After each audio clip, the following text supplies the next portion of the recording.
Bound this Wales to kingdom come. Because of what you did here today, I've got to kill that man. Well, he'll have to run for it now. They told him to stop. They told him you can't fire a director 3 weeks into shooting. They told him the movie would collapse. Clint Eastwood didn't listen. The Outlaw Josey Wales wasn't just another Western. It was a rebellion on horseback. And before the dust settled, it nearly tore itself apart. The film originally belonged to director Philip Kaufman. He had prepped it, cast it, shaped the tone. But once cameras rolled, tensions exploded. Kaufman wanted more takes, more control, more perfection. Eastwood wanted instinct, speed, first takes that felt alive. The clashes grew louder. Finally, the producers made their choice. Kaufman was fired. Mid-shoot, no pause, no reset. Eastwood stepped behind the camera and kept filming as if nothing had happened. Crew members barely blinked. They trusted him. And from that moment on, the movie became pure Eastwood. Lean, gritty, and unforgiving. Then came a twist no one saw coming. The novel that inspired the film, Gone to Texas, was written by a man calling himself Forrest Carter, who claimed Cherokee roots.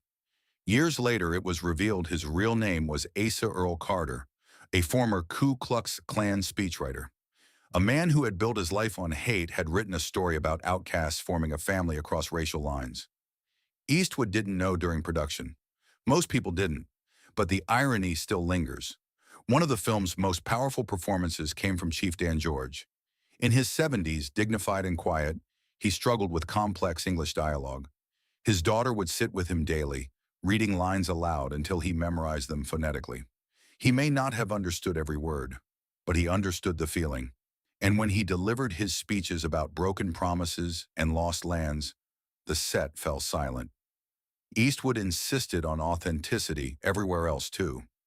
Real 1860s revolvers, real recoil, real smoke. During one shootout, a blank misfired close to an actor's face and left burns. They kept going.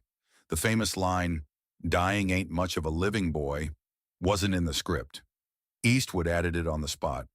That was his method. If something felt missing, he fixed it immediately. Nature didn't cooperate either. Flash floods swept through canyon locations. Windstorms tore down equipment. A bridge needed for a scene collapsed in bad weather. With no budget to rebuild it, Eastwood rewrote the sequence so Josey forged the river instead.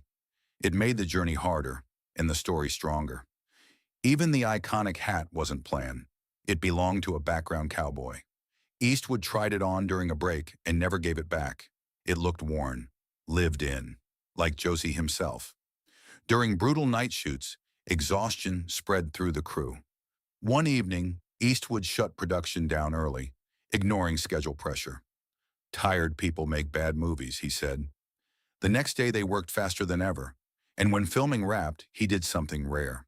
He invited the entire cast and crew, everyone, to watch the rough cut together. When it ended, the room erupted. Not polite applause, real pride.